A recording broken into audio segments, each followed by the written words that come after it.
अभी धमकी आई है कि जैसे सलीम वास्तिक का गला काटा है ऐसे तुम्हारा काटेंगे और तुम्हें हम देख रहे हैं। तो ये देख लो और देखो ये अभी की ये स्थिति है, क्या करोगे? क्योंकि हम लोगों ने संरक्षण दिया हुआ था। हम लोगों ने ये है कि छोटे भाई ये सच्चाई उजागर कर रहे हैं, सभी भारत के सामने एक्स मुस्लिम बहुत अच्छा काम कर रहे हैं, इसलिए उन्होंने टारगेट करके मारा है। यहाँ कानून व्यवस्था पस्त हो चुकी है और ये जिहादी जो है पूरी ताकत के साथ कीड़े मकोड़ों की तरह अपनी संख्या बढ़ाकर इस देश पर राज करना चाहते हैं। हम जैसे जितने भी छोटे भाई सब ये हमारे योद्धा बैठे ही हैं, इन सबको मरवा करके सत्ता कब तक रहेगी?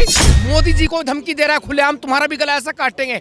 तो प्रधानमंत्री को धमकी देने वाले लोग खुली हवा में सांस लेते फिर रहे हैं। बंगाल फाइल आई थी फिल्म, उस फिल्म को कितने कट लगवाए इन्होंने, रिलीज नहीं होने दे रहे थे। क्या कहते हैं धोखा देना। पहले तो वो सारी बातें करेगा, जी मैं तो रिलीजन को फॉलो नहीं करता, ज़्यादा नहीं मानता, हाँ तुम अपनी गीता भी पढ़ना, अपनी पूजा भी करना, सब कुछ करना। जैसे ही शादी होगी फिर अब्दुल पूरा बदल जाएगा, असली अब्दुल बन जाएगा। फिर वो पूजा करना दूर की बात, सबसे छोटी एक अपने माथे पे बिंदी भी नहीं लगा सकती। ये है हकीकत। अपने घर वालों से कोई रिश्ता नहीं रख सकती क्योंकि घर वाले हैं अब काफिर मुशरिक। हाँ, और काफिर मुशरिक कौन है? अल्लाह के दुश्मन है, और अल्लाह के दुश्मनों से कैसे रिश्ता रखने दे सकते हैं मुसलमान? ये है, ये कुरान भी है और संविधान, जहाँ इनको जैसी जरूरत पड़े। यार पूछो किसी मुल्ला से कुरान या पहले संविधान, कहेगा पहले कुरान, और जहाँ फंस गया फिर वहाँ संविधान। देखिए मेरे ऊपर तो पिछले साल 25 नवंबर को हमला हुआ था, इसी बीते 25 नवंबर को कनाट प्लेस पे, वो भी ऐसी जगह पर, और अचानक से रात का टाइम था, पुलिस की गाड़ी का सायरन बजा तो वो भाग गए, वरना बाल बचा हूँ। और हुजूर सल्लल्लाहु अलैहि वसल्लम का फतवा है, एक तो फतवा मुल्ला निकालता है, मुफ्ती निकालता है, वो अपने आप में बड़ी पावर रखता है, एक अथॉरिटी होता है। और मोहम्मद सल्लल्लाहु अलैहि वसल्लम के द्वारा निकाला हुआ फतवा कि मुर्तद मतलब एक्स मुस्लिम की सज़ा सर तन से जुदा। तो 1400 साल पुराने पहले ये फतवा हमारे लिए तो निकाला गया है। ये जितने भी भूखे मर रहे हैं ना हिंदू, जिन्होंने अपने यहाँ किराए पे जिहादी रखे हुए हैं, ये नाई वाले कबाड़ी वाले, ध्यान रखना, ये सब एक ही किताब को पढ़ते हैं, कोई अलग किताब नहीं है। और उसी किताब का सच सलीम भाई बता रहे थे 110 करोड़ हिंदुओं को कि अपने परिवार और अपना देश और अपना धर्म कैसे बचाओगे। ऐसे बचाओगे तुम लोग? नपुंसकों के तुमने एक दो बच्चे पैदा कर रखे हैं, कुत्ते बिल्लियों की तरह मार देंगे ये राक्षस, खा जाएंगे, निकल जाएंगे। 57 कंट्रियां ऐसे ही नहीं बनी है। ये अमित भाई हैं, सुबह 6 बजे से ये इसी मामले को देख रहे हैं।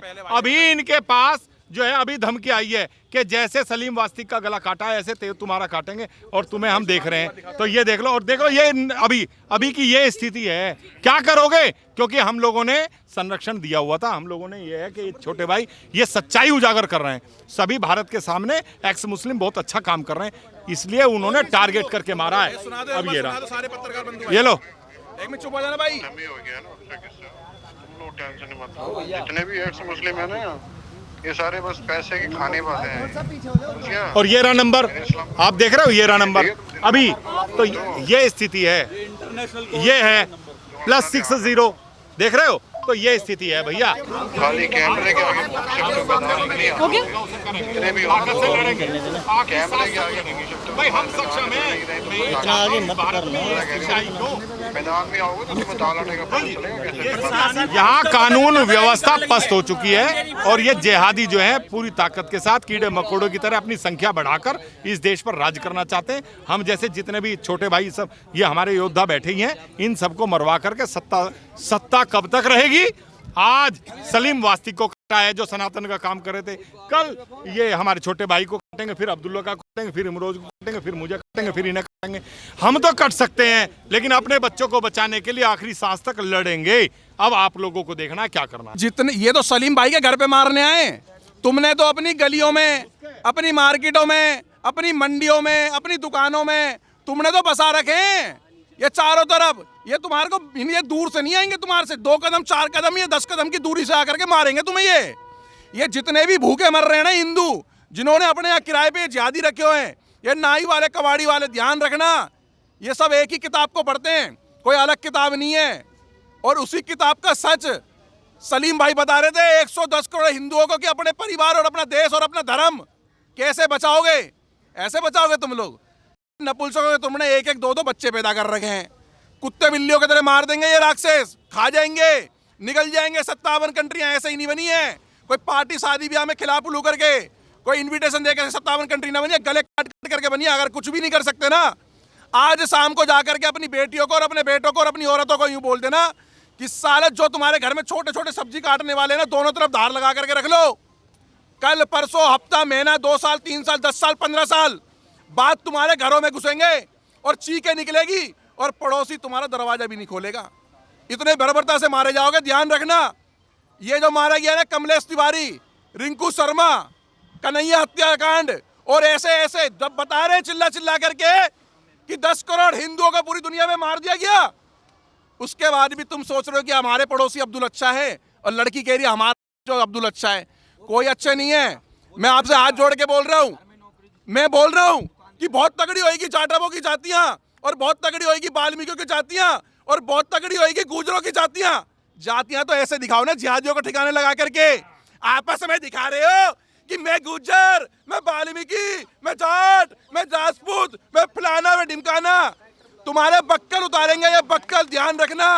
तुम्हारी जब बहन बेटियों की इज्जत नोट नोट के खाएंगे ना ये लोग, कोई नहीं बचाने आएगा तुम लोगों को। और प्रशासन के पास कोई योजना नहीं है, सरकार के पास तुम्हारी बच्चियों बहन बेटियां बचाने के लिए कोई योजना नहीं है। 200 तरीके के जिहाद काम कर रहे हैं, काम से लेके कारोबार, जमीन जायदाद, धन दौलत, तुम्हारी बिल्डिंग मकान, इस देश को कैसे खत्म करना है, 200 तरीके के जिहाद। और यूं कहते हैं कि जिहाद नहीं होता। आपका क्या नाम हुआ? इमरोज आलम। इमरोल आजम, आप हमें सुनने में कि आप एक्स मुस्लिम हैं और आपके एक साथी के ऊपर ऐसे बेरहमी तरीके से वार करा गया है। आपको लगता है कि अगर ऐसे ही होता रहा तो आगे एक और एक्स मुस्लिम की बारी आ सकती है अगर आप लोगों ने कोई एक्शन नहीं लिया तो? देखिए, मेरे ऊपर तो पिछले साल 25 नवंबर को हमला हुआ था। इसी बीते 25 नवंबर को कनाट प्लेस पे, वो भी ऐसी जगह पर, और अचानक से रात का टाइम था, पुलिस की गाड़ी का सायरन बजा तो वो भाग गए, वरना बाल बाल बचा हूँ। तो देखिए, ये तो तय है, जब भी मौका लगेगा, जिसको भी मौका लगेगा और जैसे ही मौका लगेगा मार देंगे।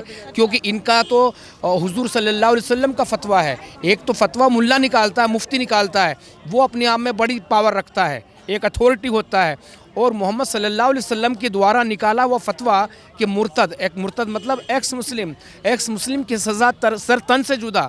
तो 1400 साल पहले ये फतवा हमारे लिए तो निकाला गया है और अंजाम मालूम है। सलीम भाई हो सकते थे इस जगह पर, उस जगह पे मैं होता तो मैं, एहसान होता, अब्दुल्ला होता, जो भी होता इस जगह पे, उसी का गला काट दिया जाता। का कोई सॉल्यूशन नहीं है, कोई इसका हल नहीं है इस मसले का। जब ये चिल्लाते हैं ना संविधान, जहाँ ये फंस जाता, अभी तो ये कुरान चिल्ला रहा है, कुरान पे चल रहे हैं, हदीसों पे चल रहे हैं, अमल कर रहे हैं। जहाँ ये फंसे सलीम भाई को मारने वाले, हाँ, ईश्वर उन्हें प्रार्थना है कि बिल्कुल अच्छे से ठीक कर दे, पहले से भी ज़्यादा सेहत याफ्ता कर दे। तो फिर यही देखना, यही मुल्ले जो आए थे यही संविधान पकड़ के लेके जाएंगे। अब ये कुरान पकड़े हुए, यही तो हुआ ना अपने कन्हैया लाल दर्जी के साथ। पहले कुरान था और फिर संविधान। जब साफ तौर से गला काटते हुए देख लिया और वो बाहर आ गए, जिनकी वीडियो मौजूद है, तो सलीम भाई का जिन्होंने गला काटा, इस तरह से मारा, तो इस बात की क्या गारंटी है कि उन्हें सज़ा मिलेगी? इस बात की मैंने एफआईआर दर्ज नहीं कराई थी। मुझसे बहुत सारे लोग बोले तुम्हारे ऊपर इतना हमला हो गया, पूरा चेहरा बिगाड़ दिया था। मैंने यार नहीं होगा कुछ। जब देखिए कन्हैया लाल दर्जी के किस तरह से हथियारे बाहर है। अगर आप यही बोल रहे हैं कि मैंने एफआईआर दर्ज नहीं कराई क्योंकि मेरे को पता था कि नहीं होगा, ऐसे तो अगर आप ऐसे ही बयान देंगे तो अगर किसी के साथ हो भी रहा होगा तो वो भी एफआईआर नहीं कराएगा। तो जब तक आप लोग स्टैंड नहीं उठाएंगे ये चीज़ तो होती रहेगी। मैं लगातार आपसे यही सवाल कर रही हूँ कि अगर ऐसी हत्याएं हो रही हैं या कोई ऐसे मारने की कोशिश कर रहे हैं तो आप क्या करेंगे ताकि इस पर रोक लगे? आप बोल रहे तो होती ही जाएंगी, तो फिर सोल्यूशन क्या है? इसके लिए संविधान चेंज होगा, जो बिल्कुल सारी चीजें अमेंडमेंट हो सकता है। हाँ, बिल्कुल सारी चीजें ऐड होंगी। जिस तरह सरतनसुदा के नारे बंद होने चाहिए, सरतनसुदा के कहने वाले को कम से कम 20 साल की 10 साल की सजा होनी चाहिए। ये तब सरतनसुदा के नारे बंद होंगे। कभी भी कहीं भी लगा देते हैं नारे। अरे भाई, जब कन्हैया लाल दर्जी के साफ तौर से है ना हत्यारे, और मोदी जी को धमकी दे रहा है खुलेआम तुम्हारा भी गला ऐसा काटेंगे, तो प्रधानमंत्री को धमकी देने वाले लोग खुली हवा में सांस लेते फिर रहे हैं। बंगाल फाइल आई थी फिल्म, उस फिल्म को कितने कट लगवाए इन्होंने, रिलीज नहीं होने दे रहे थे। अब ये लव जिहाद पर फिल्म आई ना, केरला स्टोरी, जिसको उन्होंने बैन करा दिया, केरला 2। अरे भाई, जो दिखाया गया सच दिखाया गया। अब्दुल चाहे अब्दुल भी कहकर आए अपने रियल नाम से, तो भी लव जिहाद होता है, जिसे अलतकैया कहते हैं, धोखा देना। धोखा देना। पहले तो वो सारी बातें करेगा, जी मैं तो रिलीजन को फॉलो नहीं करता, ज़्यादा नहीं मानता, हाँ तुम अपनी गीता भी पढ़ना, अपनी पूजा भी करना, सब कुछ करना। जैसे ही शादी होगी फिर अब्दुल पूरा बदल जाएगा, असली अब्दुल बन जाएगा। फिर वो पूजा करना दूर की बात, सबसे छोटी एक अपने माथे पे बिंदी भी नहीं लगा सकती। ये है हकीकत। अपने घर वालों से कोई रिश्ता नहीं रख सकती, क्योंकि घर वाले हैं अब काफिर मुशरिक। हाँ, और काफिर मुशरिक कौन है? अल्लाह के दुश्मन है, और अल्लाह के दुश्मनों से कैसे रिश्ता रखने दे सकते हैं मुसलमान? ये चीज़ है, ये समझना होगा। लव जिहाद के खिलाफ कानून बनाना होगा, और सरतनशुदा के नारों के लिए कानून बनाना होगा।